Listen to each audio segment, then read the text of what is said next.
बेहद ही डरावनी है उस गांव की कहानी। कहा जाता है कि उस गांव में 100 सालों से होली नहीं मनाई है। आखिर क्या राज था उस गांव का?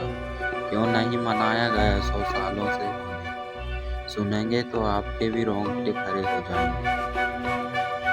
बेहद डरावनी है इस गांव की कहानी। यहाँ 100 सालों से लोगों ने नहीं मनाई होली। कहते हैं कि होली खुशियों का त्योहार होता है। इस मौके पर लोग एक दूसरे को खुशियाँ बांटते हैं। लेकिन भारत में एक ऐसा भी गांव है जहां 100 सालों से लोगों ने होली नहीं मनाई है। होली आते ही इस गांव में सन्नाटा पसर आता है, जैसे कोई मातम छाया हुआ हो। इस गांव का नाम दुर्गापुर है, जो झारखंड के बोकारो में पड़ता है। कहा जाता है कि इस गांव में लोग होली पर रंग नहीं खेलते, क्योंकि उनका मानना है कि ऐसा करने से गांव में भयंकर महामारी और आपदा आ सकती है। कहा जाता है कि 9000 की आबादी वाले इस गांव में लोग अपने मर चुके राजा के आदेशों का अभी भी पालन करते हैं और इस डर से सहमे हुए रहते हैं कि उन्होंने राजा की आज्ञा नहीं मानी तो उनका भूत गांव में आकर तबाही मचा देगा। इस गांव में एक कहानी प्रचलित है।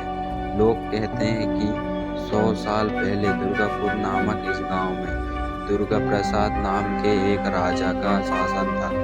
उन्हें होली का त्योहार बेहद पसंद था, लेकिन एक रोज होली के दिन ही राजा के बेटे की मौत हो गई। उसके बाद से ही गांव में जब भी होली का त्योहार मनाया जाता था, वहां या तो सूखा पड़ जाता था या महामारी फैल जाती थी, जिसमें सैकड़ों लोग मारे जाते थे।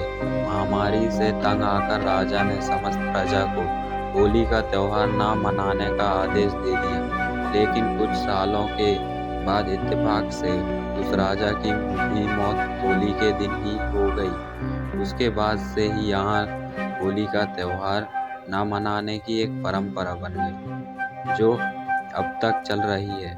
उनका मानना है कि अगर राजा के आदेश की अवहेलना की तो उनका भूत आकर गांव में तबाही मचा देगा।